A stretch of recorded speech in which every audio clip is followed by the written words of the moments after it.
Hello everyone.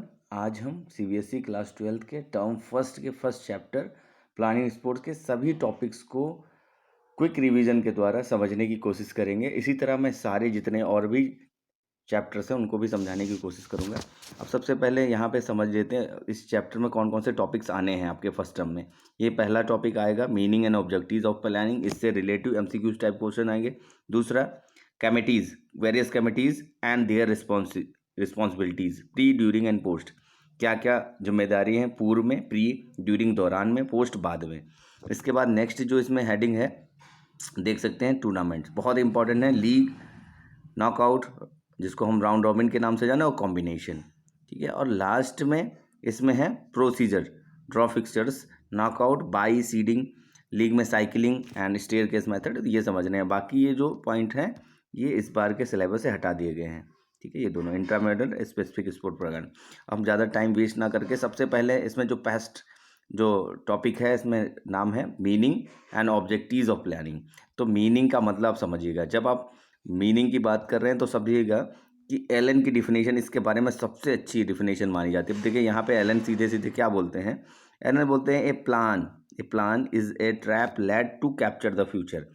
Elon का मानना है कि अगर हम प्लानिंग करके चलेंगे तो हम फ्यूचर को कैप्चर कर सकते हैं, पकड़ सकते हैं। तो यहाँ पे ये डिफिनेशन बहुत अच्छी है। इस डिफिनेशन को अगर आप याद कर लेते हैं तो वहाँ प्लानिंग से रिलेटेड जो भी क्वेश्चंस होंगे।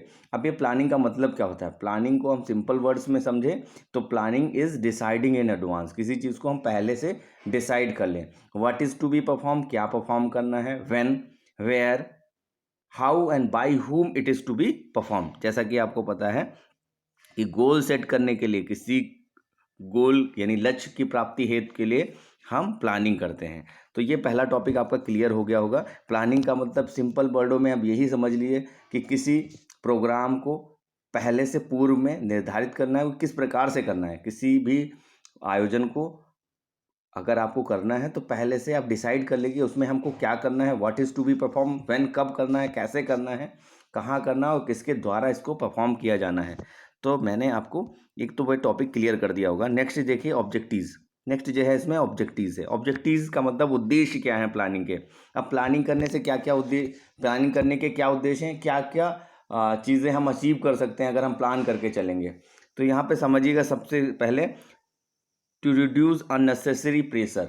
अब जितना भी अननेसेसरी प्रेशर है, जो भी प्रेशर है वो आप पे नहीं पड़ेगा अगर हम एज एग्जैक्ट पहले से निर्धारित कर ले कि हमें क्या काम करना है। तो जो तत्कालिक अनावश्यक जो है दबाव होता है उस समय, वर्तमान समय में जो भी हम काम कर, जो भी फंक्शन या जो भी हम इवेंट ऑर्गेनाइज करने जा रहे हैं, स्पोर्ट्स मीट करने जा रहे हैं या कोई भी इवेंट, वहाँ पे अननेसेसरी प्रेशर नहीं होगा। दूसरा to maintain a good control over all the activities. जितनी भी एक्टिविटीज़ होंगी उसमें आपका अच्छा कंट्रोल होगा, यानी नियंत्रण बहुत अच्छा होगा, गतिविधियों पर अच्छा नियंत्रण होना, ये ऑब्जेक्टिव्स हैं।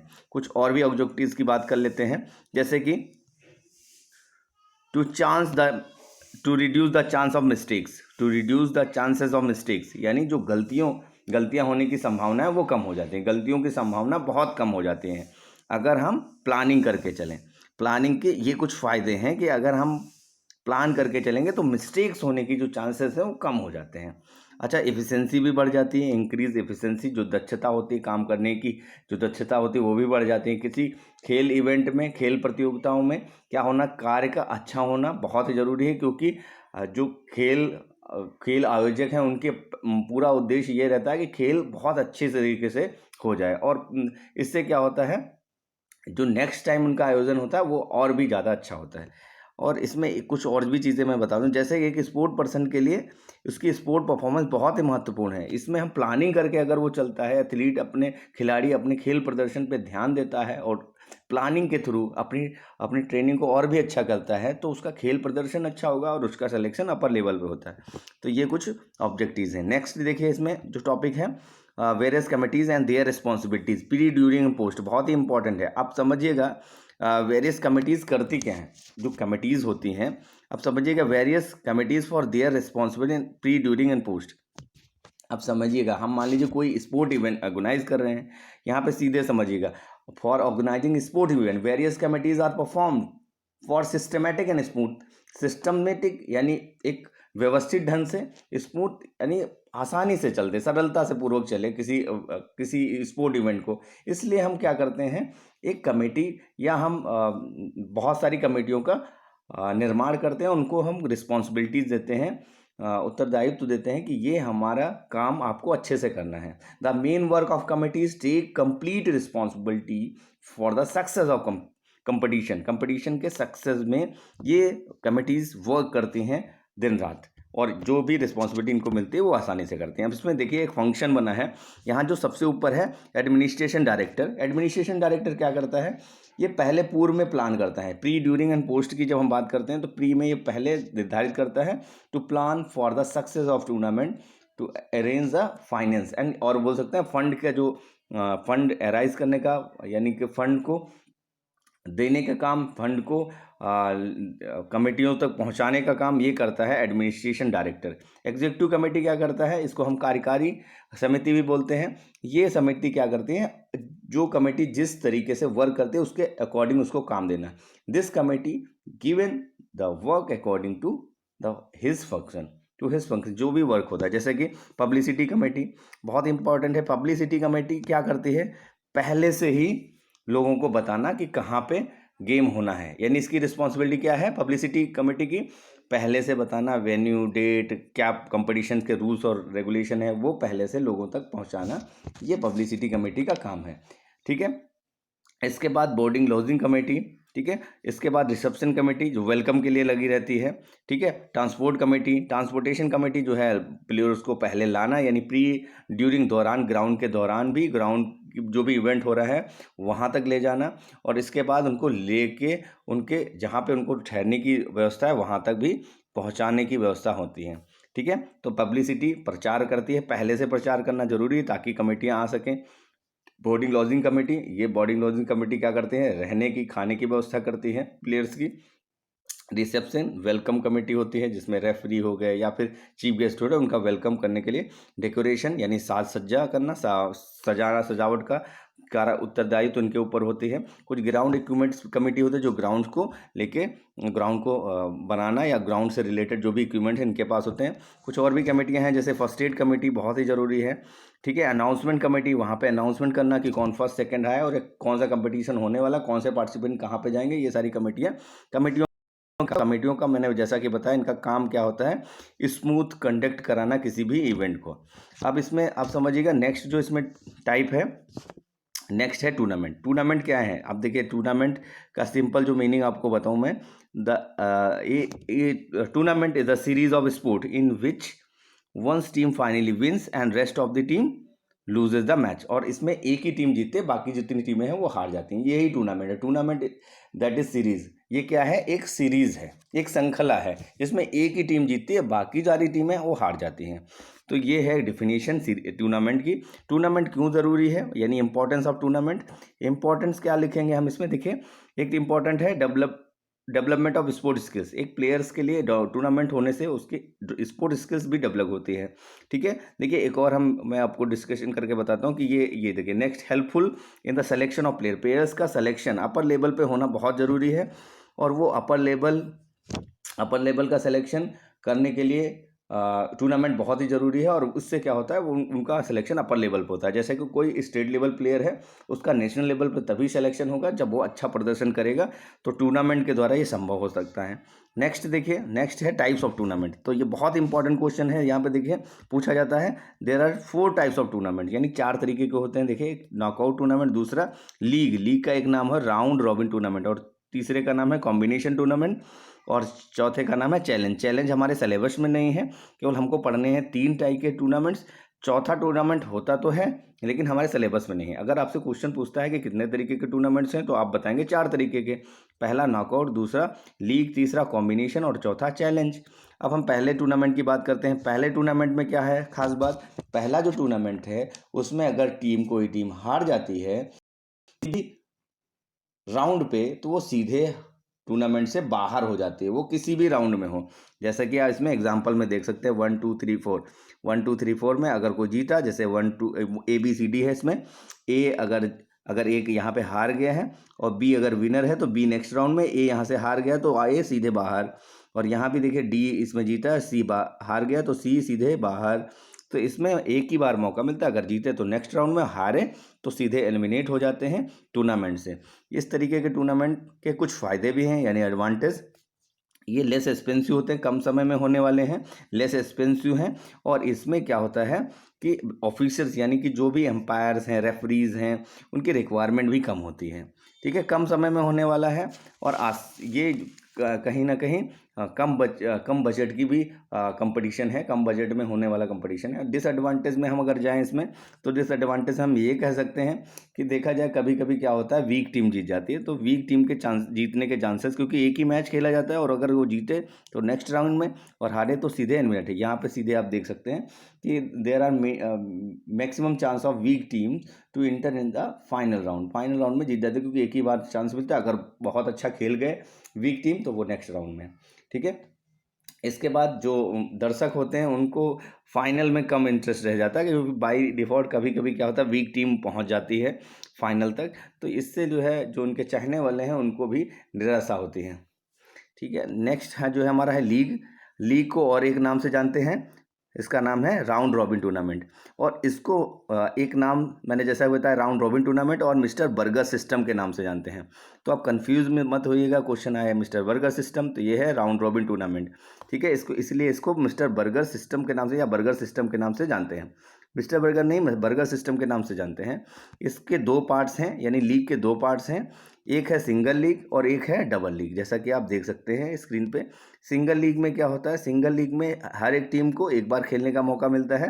यानी कि जैसे कि नॉकआउट में क्या था, एक ही मैच चांस मिल, मान लीजिए 4 टीम्स हैं, तो हर टीम एक बार सभी से खेलेगी। इसी को सिंगल लीग टूर्नामेंट बोलते हैं। डबल लीग में यही डबल हो जाता है, बस मैचेस का अंतर है। यहाँ पे देखिए, जो मैचेस निकालने का फॉर्मूला है n-1/2, और यहाँ पे देख सकते हैं इन्होंने सोल्व किया है, 7 टीम्स लिया है, तो n-1 यानी 6, और इसका 21। और यही डबल लीग में आप देख सकते हैं n-1।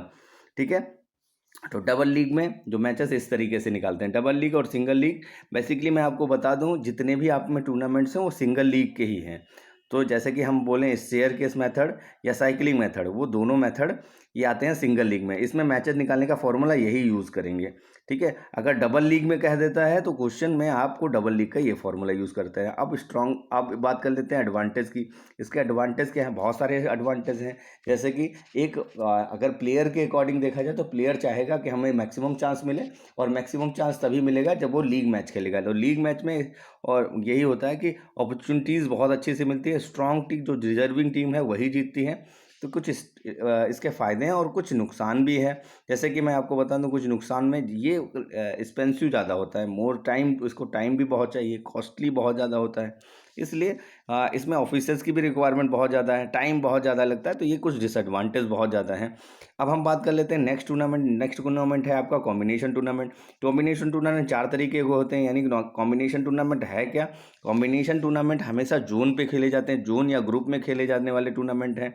Combination tournaments are conduct when the matches are to be played और ग्रुप बेसिस और जोनल बेसिस। ये ग्रुप बेसिस पे खेले जाते हैं और जोनल बेसिस पे खेले। ये 4 तरीके के होते हैं, जैसा कि आप देख सकते हैं, knockout cum knockout, league cum league, knockout cum league, और लीग कम नॉकआउट। ये 4 तरीके के होते हैं। अब हम पहले टाइप के पहले पे बात करेंगे।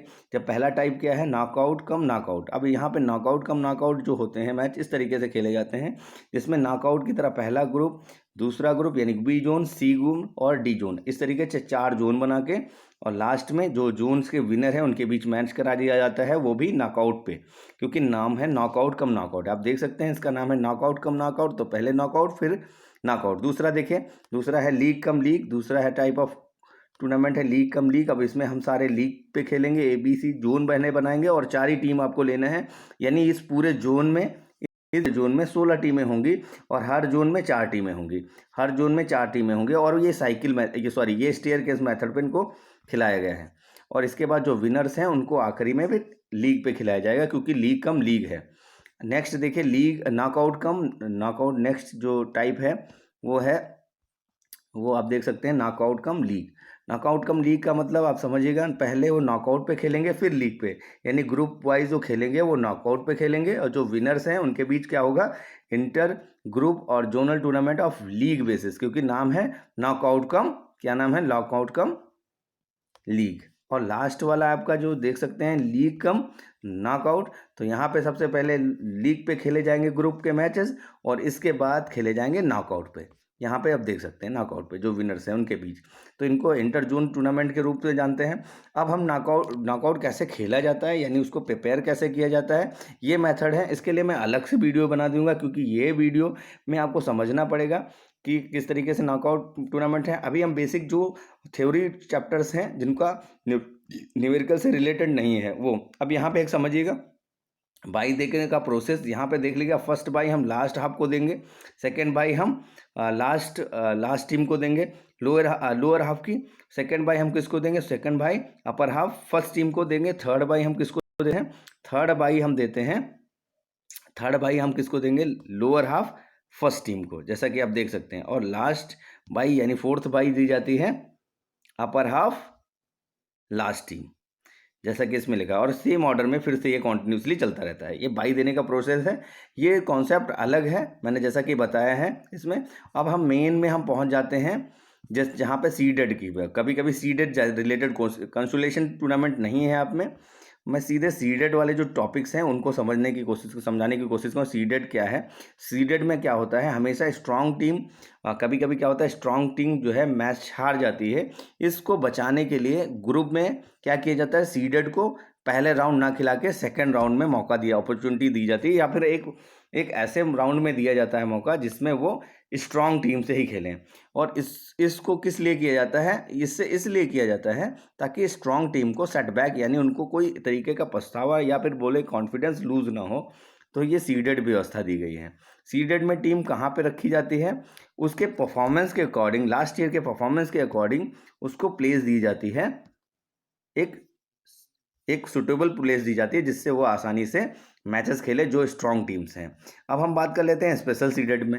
स्पेशल सीडेड का एक खास बात ये है, स्पेशल सीडेड की जो टीमें होती हैं वो सीधे चली जाती हैं क्वार्टर फाइनल या सेमीफाइनल में। क्वार्टर फाइनल या सेमीफाइनल में पहुंच जाने को हम स्पेशल सीडेड कहते हैं। वो टीम स्पेशली क्वार्टर फाइनल या सेमीफाइनल में पहुंच जाती हैं। जैसे इसका एग्जाम्पल भी दिया गया है कि 20 टीमें हैं, टेबल टेनिस टूर्नामेंट है, और इसमें क्या हुआ, 4 टीमों को या कितनी 4 टीमों को सीधे सीडेड दिया गया है। तो जो 4 टीमें हैं वो कौन कौन सी टीमें हैं, देखिए 1 नंबर टीम है, ठीक है, 10 नंबर टीम है, और यहाँ पे देख सकते हैं 11 नंबर टीम है, और सबसे लास्ट यानी 20 नंबर टीम होगी। तो इनको सीधे कहाँ पे भेजा गया है, यहाँ पे देख सकते हैं आप। अगर इसको हम फाइनल मारें, इसको फाइनल राउंड माने, तो ये हो गया सेमीफाइनल, ये हो गया क्वार्टर फाइनल, और ये क्वार्टर फाइनल पे टीमें पहुंच गई हैं, क्वार्टर फाइनल में सीधे टीमें पहुंच गई हैं, ठीक है। ये जो ऑर्गेनाइजर हैं वो देखते हैं कि वो टीम कहाँ पे पहुंच जाए, या फिर क्वार्टर फाइनल पे भेजा जाता है या सेमीफाइनल, ठीक है। थैंक यू बच्चों। नेक्स्ट वीडियो में मैं नेक्स्ट चैप्टर लेके आऊँगा, और कुछ जो इससे रिलेटेड जो फिक्सर्स हैं वो हम समझने की कोशिश करेंगे अलग वीडियो में। ये आपके लिए बहुत ही अच्छा है, एक बार एक साथ आप रिवीजन कर सकते हैं। Thank you.